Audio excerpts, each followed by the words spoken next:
Hey y'all, how are you?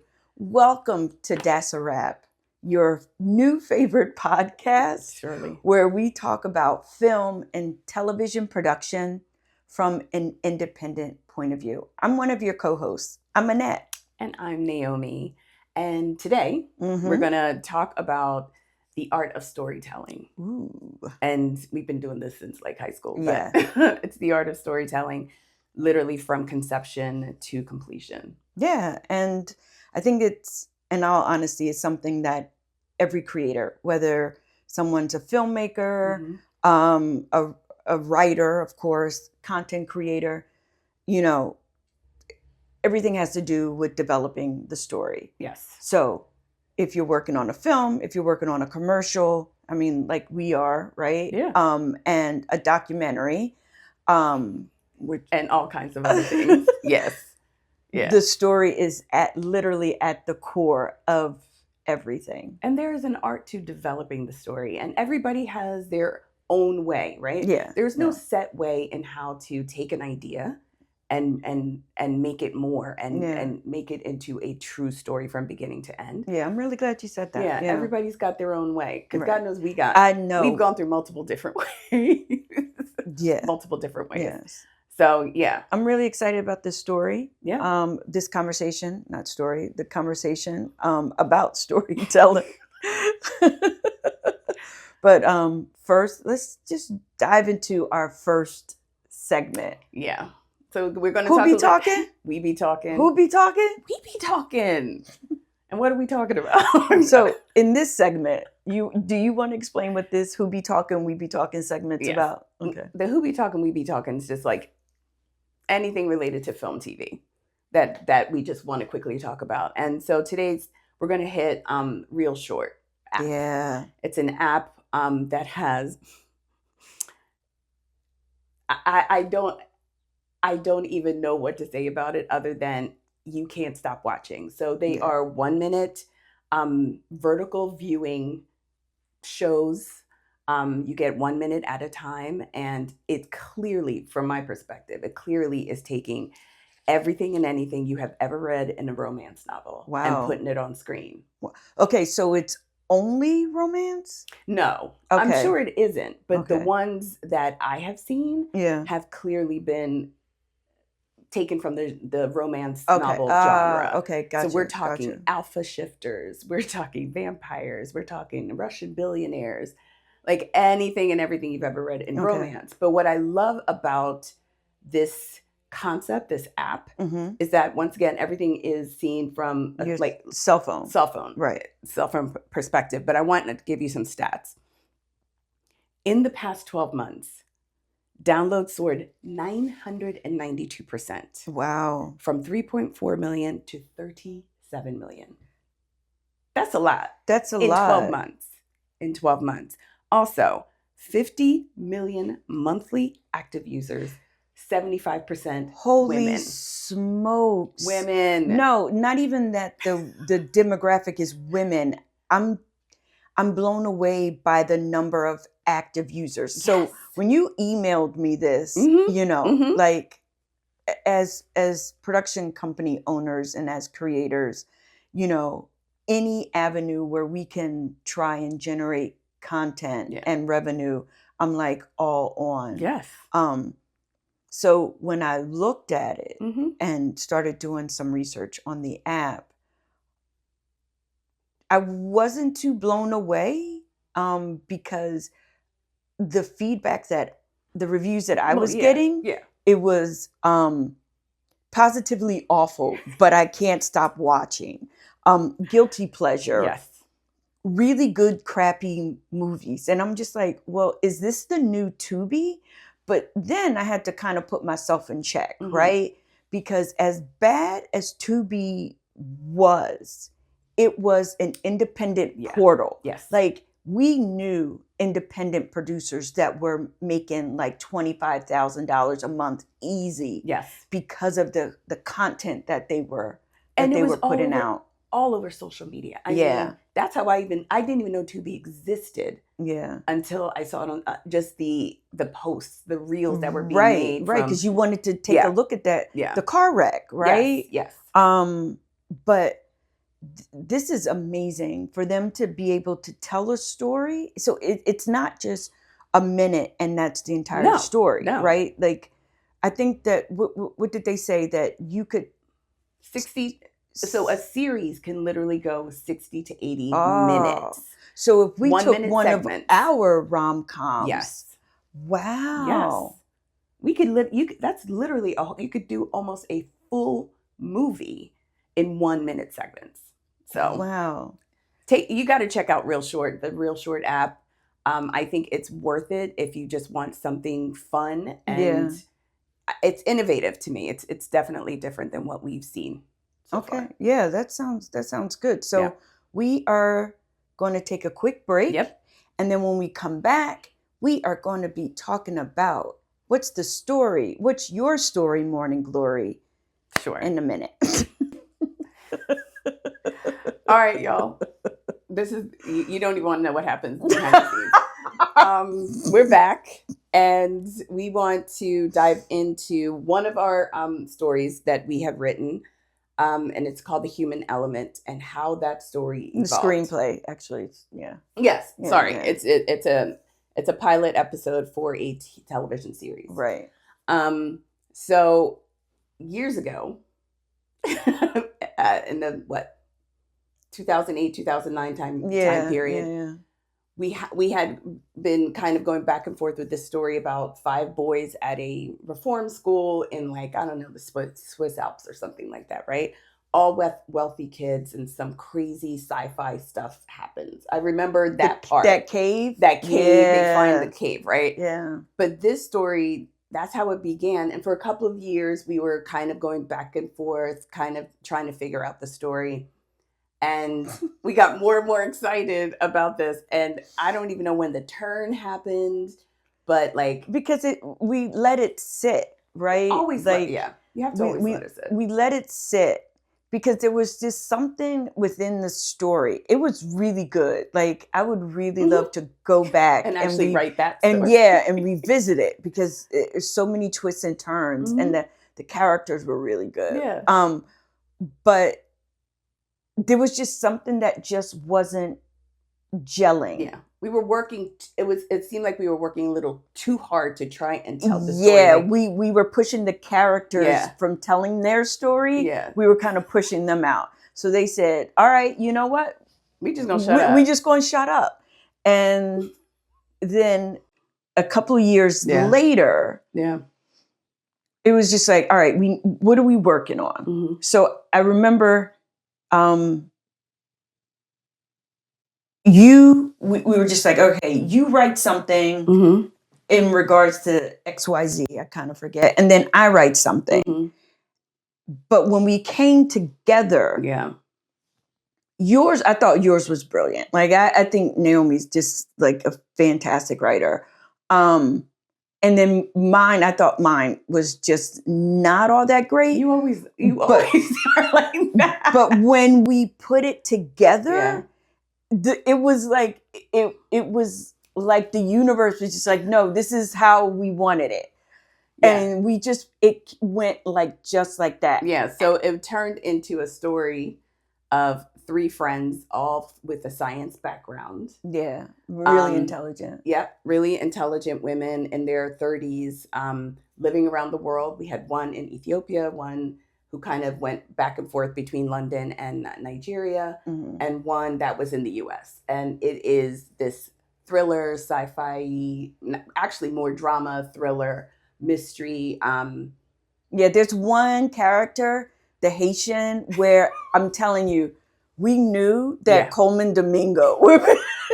So I'm putting that out. Like, he would be like the Haitian. Yeah. Oh my God. And that's the thing for me. It's the characters. Yeah. The characters talk to me before there is a title most of the time, before there is even like, how's my story going to even play out? But the characters, their names come to me first.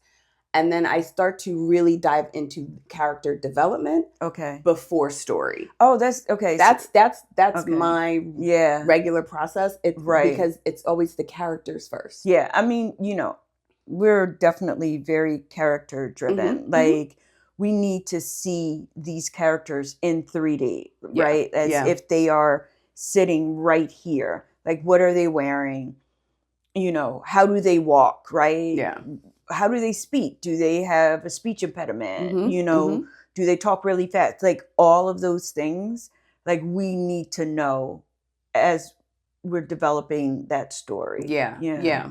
And there's all parts to developing the story, right? So character development is huge because it's kind of like the story doesn't exist without the characters. So what else do you have? Oh, my list? No. I definitely agree with the compelling characters. I was just like, because you want to get them so real that your audience, they're relatable to your audience, and your audience buys in. Right. Loving the characters is what for the most part, loving the characters and how their story plays out is what keeps people tuned into television, film, web series, whatever you're putting out there. Right. Real shorts, whatever you're putting out there. Right. So what? I want to talk about stages because we're talking about, you gotta love these characters. We hated this character. Oh my God. If the original writer, producer, Charlize is out there, she knows. Yeah. There's a character in our web series stages that we wrote her in a way that we wanted her to die. We wanted her to die. I just remember we sent it to Charlize and she was just like, let me do some edits on this. Yeah, her notes were fantastic. Like, yeah. She was just like, yeah. They're supposed to be friends, but I can sense that you guys don't like this woman. And it's like, and it's strange because we wrote her that way. Like she didn't exist like that in the pilot episode, but for some reason we did not like her. So revisions. But what else did you want to touch on? Okay, so we have compelling characters, establishing and setting the world. Yes. Right? Like where do they live? What apartment do they live in? What city? Look at the human element. Yeah, right. We have a character that's in the Tigray region of Ethiopia. Yeah, Tigray. Right? Yep. And thankfully to our visit, being up there and being in Ethiopia helped us kind of really I think at least bring to life what we had written on paper. Yeah. Right? Right. And then you have one in London, one that's going or Nigeria, one that's in the US. I mean, it's building the world. Yeah. Is another way you are developing that character. Oh, yeah. Their day-to-day life. Yeah. Outlining the conflict. Yeah. And the structure.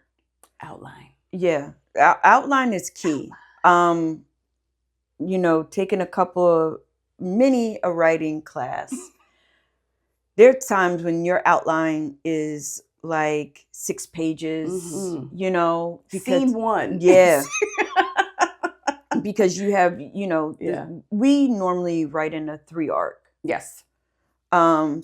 So it is literally like scene 1 or act 1 and then act 2 and then act 3 and all of the meat in there. And then within all of those points, we have like notes and stuff like that. Yeah. The outline is critical because it helps you tell the story you want to tell. Oh, yeah. It is taking you from this to this to this to this. I know in other writers groups and online groups that I've been on, it really it's to anybody's preference. It's really what's your preference, right? But one thing I feel like a lot of people can agree on is that whether you call it an outline or not, you are putting information into, and you start putting it into an order, whether you even realize it or not. Yeah. But how you're taking the story from scene to scene to scene, how this character is developing. Yeah. What is happening in their life. Right. Conflict.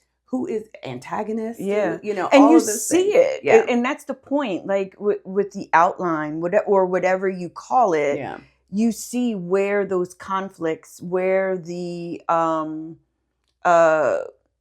cliffhangers, Yes. all of that stuff, Yeah. where everything is. And was it Toni Morrison who said this? I read someone, who said, you can never have writer's block if you have a good outline. That part. Like if you're writing a pilot, screenplay, whatever, if you have that outline, you know what's coming next. I mean, can we talk quickly about An Unexpected Love? Oh yeah, because I think I sent you something and you were just like, so I thought you were going to do it. And I was like, but I did. I wrote it. And it was just like, it was story that just kind of went on. There was no breaks. It didn't flow. And so I didn't like it at the time when you were just like, Naomi, this is trash. But you didn't say it that way. But that's how I took it. And I went back and I was like, yes, okay, so let me just follow what we have always done. I don't know why I diverted, but I just said, let me follow what we've always done. And yes, when I started to write script and had that outline. Oh my gosh, and you can't get lost. No. And sometimes as writers, we like to go on tangents, but if you have a really good solid outline, it pulls you back and it keeps you like kind of like focused. Yeah. So outlining that conflict and structure, you know where everything is. And then the last thing is like you write the draft and then you're refining it. And I think that writing is like 85% writing. No, 85% like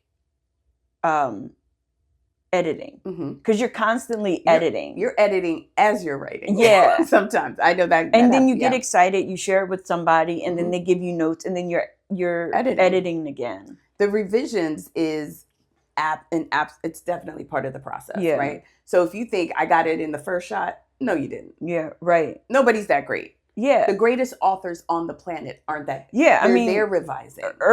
Ernest Hemingway said, another quote? Yeah. Okay.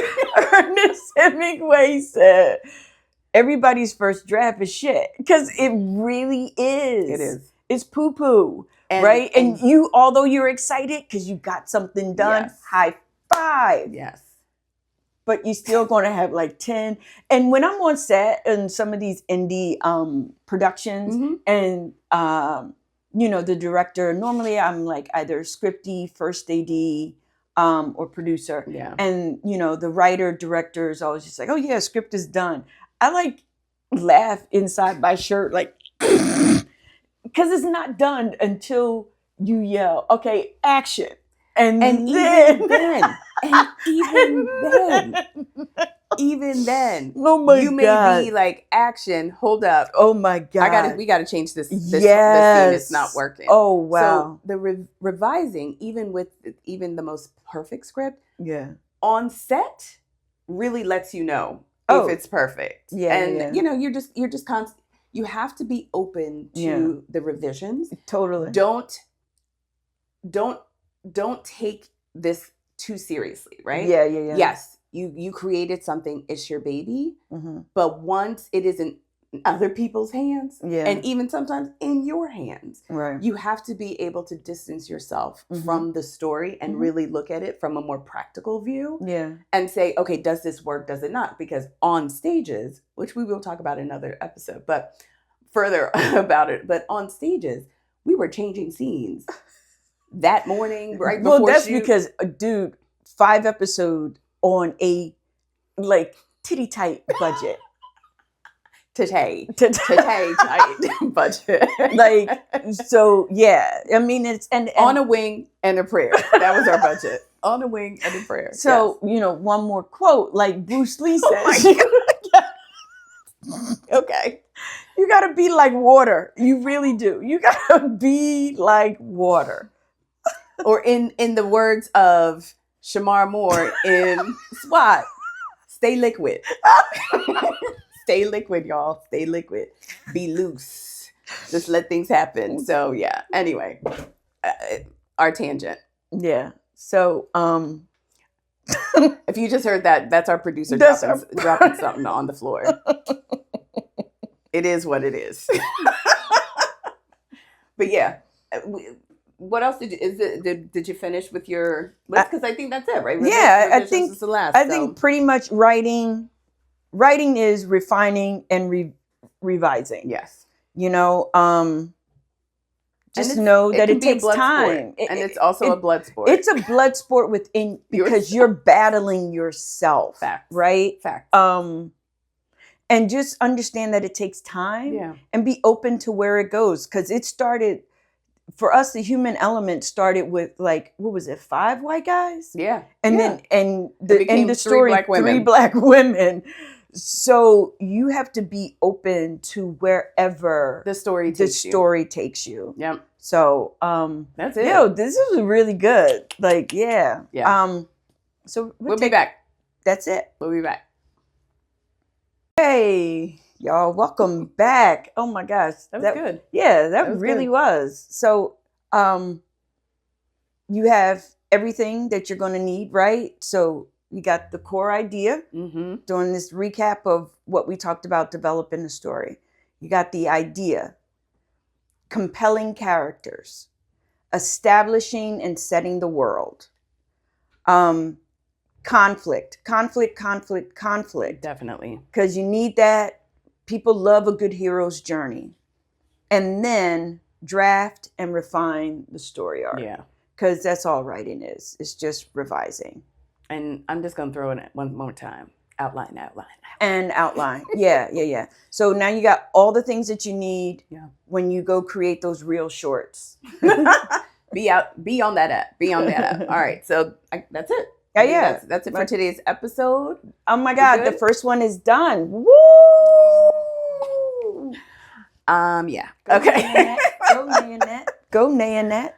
All right. Don't forget to like and subscribe. Yes. Our YouTube journey. Definitely hit us up in the comments. Don't you love when people always do this? Or they do this? And definitely follow us on our socials. Yes. All right. I think that's it. That's it. All right, y'all. That's a wrap.